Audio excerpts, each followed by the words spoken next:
Sawubona, unjani. Almost a quarter of South Africans speak Zulu as a first language.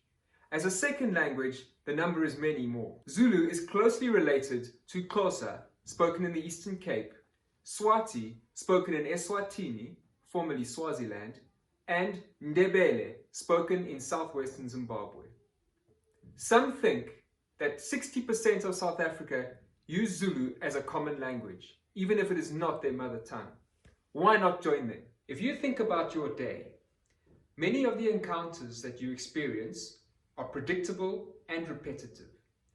These lessons are designed to equip you with the knowledge and vocabulary that you need to navigate these everyday encounters. Sawubona, unjani, giyaphila, wenunjani, nami giyaphila. A great place to start learning any language is with a greeting. There are many opportunities in your day to greet people. The great news about Zulu is that it has a multi-purpose greeting that can be used at any time of the day and for anybody, regardless of age, gender, or status. And here it is. Sawubona. Sawubona. Sawubona. Sawubona, sawubona. Sawubona means I have seen you. It's an acknowledgement of the person's presence. It has a little more gravity than hello, hi, or how's it. Sawubona can stand on its own, but it is usually followed by unjani, which means how are you, or directly translated, you how. Unjani? Unjani. Unjani. Unjani. An interesting characteristic of Zulu, as well as many other African languages, is that individual words are merged together to form a larger word, which is actually a mini sentence. Unjani is an example of this. You have u, which means you in the singular, and njani, which means how is whatever preceded it. In this case, njani is preceded by u, meaning you. So the word now means how are you? There are many ways you can answer unjani, but here is a common example that you will hear. Ngiyaphila. Giyaphila. Ngiyaphila.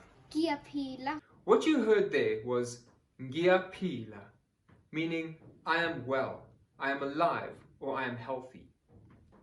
It is actually three words joined together. Ngi, meaning I. Phila, which is a verb, meaning well, healthy, or alive.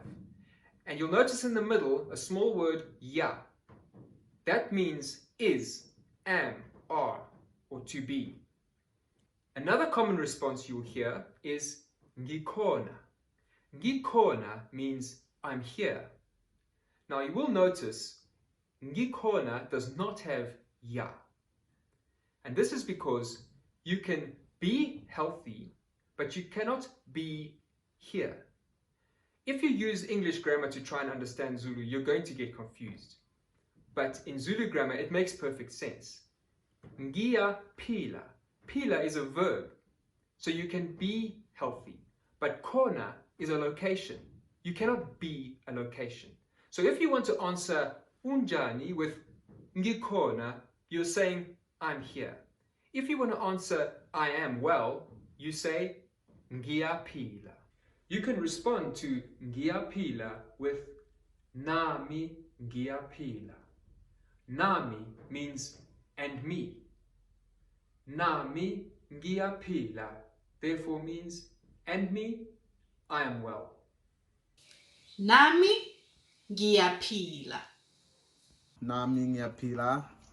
It's important for me to point out that so far in our lesson, we've only been speaking to one person.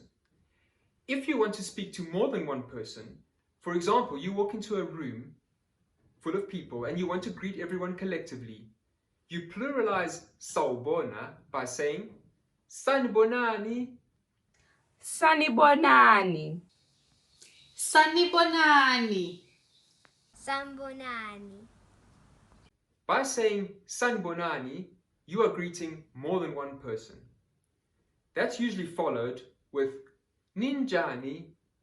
Ni means you in the plural. Ninjani therefore means how are all of you. The people you're speaking to may choose to respond as a collective. They might say siyaphila, meaning we are well. Sabonani, ninjani, siyaphila. A good way to picture language learning is as individual bricks or building blocks. As you collect them and learn how they fit together, you will be able to make more and more complex structures. So far in this lesson, the building blocks we have learnt are ngi, I, u, you, singular, and si, we, collectively.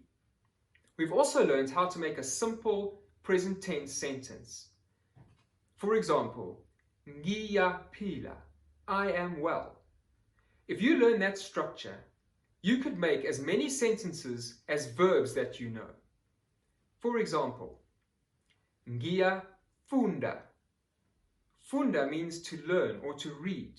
Ngiyafunda, I am reading or I am learning. You can also redirect the sentence to you, singular, or si, the collective. Let's try this. You cook. Now, cook is pega. So using the structure we've learnt, you cook, uya pega. We are running. Gijima is the verb run. Siya gijima. All of us work, so how about we work? Work is sebenza.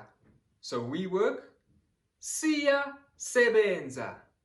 Just remember, as you learn a new language, you will come across things that you don't understand. Every language has its idiosyncrasies and exceptions, and Zulu is no different. These lessons will not turn you into a Zulu speaker. If you want to learn the language, you need to get out and engage with people. Use the greeting as many times in a day as you can.